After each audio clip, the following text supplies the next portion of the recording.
سلامة، مرحبا بكم، إن شاء الله تكونوا بألف خير ورمضانكم مبروك. اليوم جيتكم بغسالة رمضانية يحبوها الناس الكل اللي هي وطنين القاضي، فصون ياسر سهلة ومكونات موجودة في كل دار. غير ما نزيد نطول عليكم ونبداو طول في طريقة التحضير. أول حاجة باش ناخذوا بول باش نفقصوا فيه 3 عظمات في درجة حرارة الغرفة.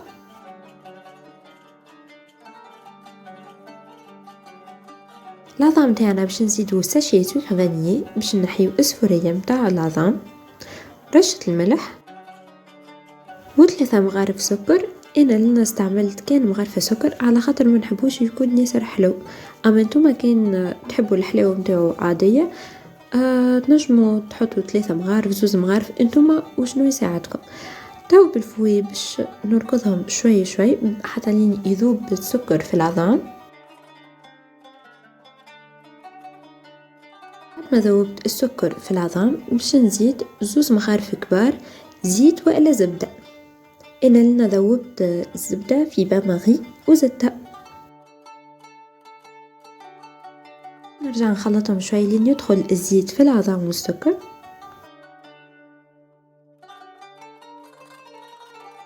طبعا ما خلطت الميلانج متاعي بالكدا ولا ان ميلانج هوموجين باش نبدا نضيف الفرينه تدريجيا. انا لنا باش نستحق بين 300 و 350 غرام فرينه. انتوما وحجم البيضه اللي عندكم قد باش تستحق فرينه. تبداو تضيفوا في الفرينه تدريجيا وتخلطوا بالفوي لين يعقد معاكم الميلانج ومن بعد توليو تخلطوها بيديكم.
الناس حقيت كمية الفرينة الكل اللي هي 350 غرام فرينة.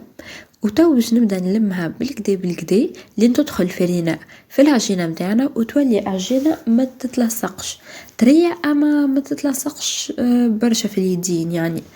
هي العجينة متاعنا مستحقش باش تتعجن. انا جوست لنا نحاول كيما قلت لكم ندخل فرينة في العجينة متاعنا.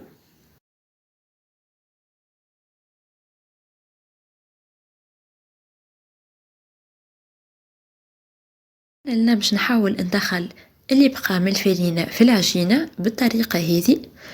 وبالطريقة هذه زاد نجمو نتحصلوا على العجينة التكستور متاع العجينة اللي نستحقوا لها اللي تبدا ما تتلصقش برشا برشا يعني. نحاولوا نخلطوها هكاكا لين يولي لنا عجينة طرية وما تتلصقش برشا في اليدين.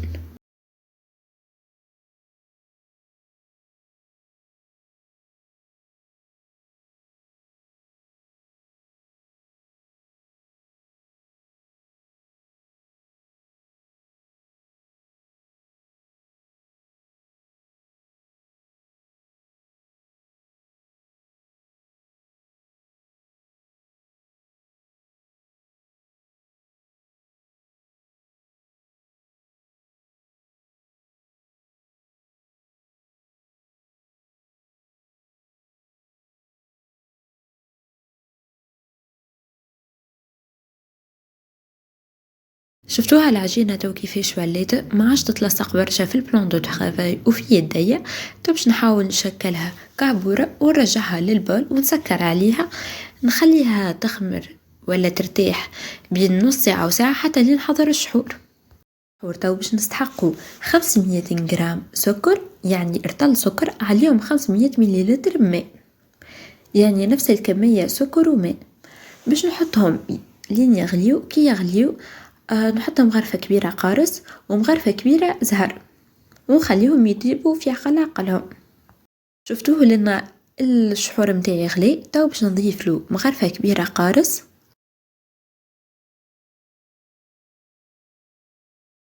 ومغرفة كبيرة زهر ولا ماء الزهر. زهر لنا يعطيك الجو الزبني والريحة الزبنية للوزنين القاضي متاعنا. تو بعد ارتاحت العجينة متاعنا ساعة باش ناخوها وباش نبدا نشكلها باش نقليها. خذيت لنا صحفة فيها شوية فرينة باش نبدا نرش في الفرينة على البلان دو ترافاي باش كي نخدم بالعجينة ونشكلها ما تلصقليش في الرخامة.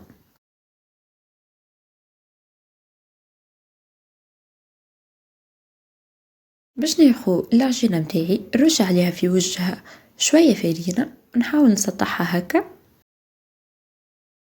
نحاول كلها نغلفها بالفرينة باش من بعد ما تلصق لي في حد شيء. العجينة بتاعي باش نقسمها على 4 باش نبدا نخدم بشوي بشوي.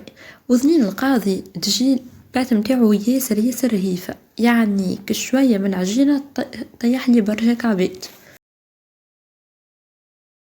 باش ناخذ الجزء الاول متاع العجينة متاعي وباش نبدا نتاليها بالقلقال بالكدا لين تولي ياسر رهيفة.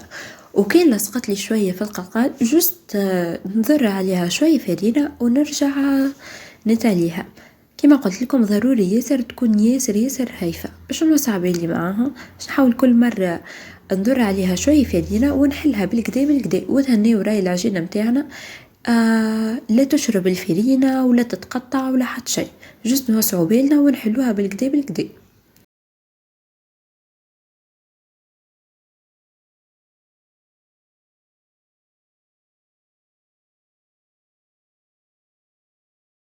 هاي لنا بعد لا كملت حليتها بالكدا باش نرتبها فوق البلون دو ترافاي باش نجم نقصها. لنا باش نبدا نقص الحراف اللي ماهمش مستويين باش يجينا بعد كعبات وطنين القاضي مرتوبين ومنظمين.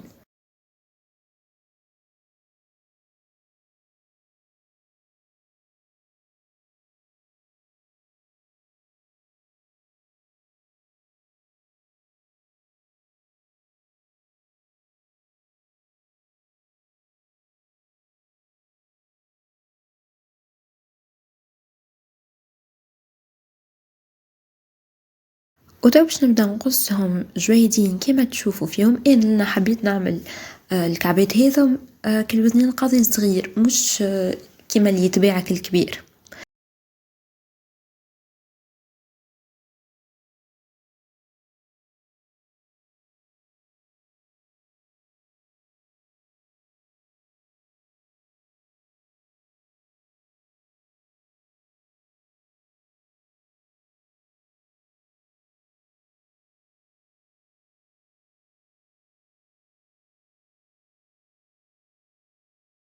وطبعا لكملت قصيتهم الكل. البات متاعي تو حاضره باش تتقلي، باش نحط الزيت متاعي يسخن وباش نبدا نقليهم.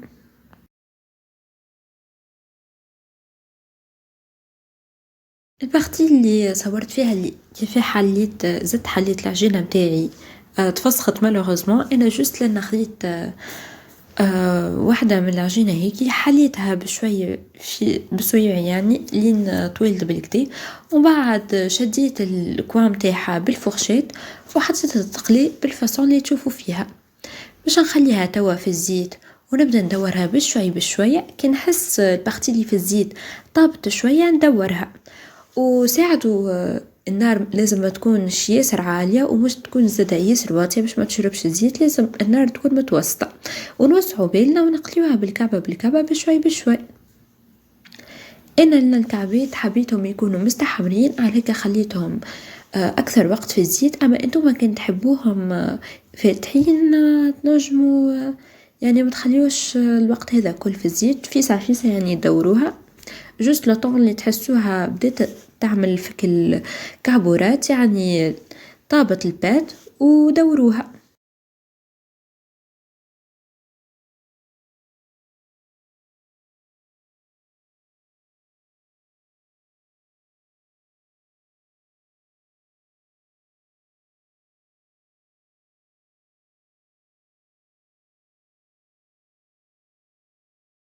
كيما تشوفوها لنا هيك كمل تقليتها. تو باش نهبطها في الزيت ونخليها تزيد تقلي. كيما قلت لكم انا نحبها حمراء، انتم كاين ما تحبوهيش مستحمره برشا تنجموا ما تخليوش الوقت الاضافي هذا في الزيت. تو باش ناخذ طرونش اخرى من العجينه نتاعي وباش نعملها نفس الطريقه. انا اللي سرعت في الفيديو، اما انا راني نقلي فيها بشوي بشويه كيما شفتوا المره الاولى. نفس الحكايه باش نخليها في الزيت تتقلى شويه.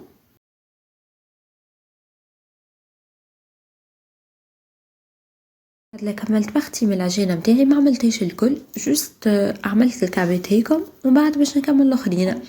لان الشحور متاعي بارد وكعبات وذنين القاضي سخان باش نحطهم تو في الشحور. لازم الشحور ما يكونش كلي ياسر ليكيد وما يكونش عاقد، بين بينين باش نخليهم يتشحروا شويه ومن بعد نقلبهم ومن بعد نطلعهم وكاو حاضرين للتقديم. باش نخليهم في الشحور شويه لين يشربوا الشحور متاعهم. وكما قلت لكم الشحور لازم ما يكونش ياسر ليكيد، سينو كعبات الوذين القاضي ما عادش باش يوليو يتقرمشوا، باش يشربوا برشا مي يوليو ما عادش فيهم متقرمشه جمله. عليك ماذا بيكم الشحور ما يكونش ياسر ماء، وفي نفس الوقت ما يكونش ياسر عاقد، سينو ماهوش باش يشرب الشحور. انا بعد لا كملوا تشحروا باش نزينهم في طبق التقديم. نجموا تقدموها هكا وتنجموا زيادة تزينوها باللي تحبوه، باللي موجود عندكم جلجلين، اي فاكهة، لوز، زوز، بوفريوة، اي حاجة، وتنجموا زيادة تقدموها هكا ياسر مزيانة. انا لنا زينتها بشوية زوزة مهروشة، اما راي اوبسيونيل يعني تنجموا تتخليوا عليها. هي الاكثرية يعني زينوها بالجلجلين، اما انتم عندكم حرية الاختيار. ان شاء الله غسيت اليوم عجبتكم، ان شاء الله تجربوها وتبعثوا لي فو روتور sur Facebook et Instagram. à suite و à bientôt ورمضانكم مبروك.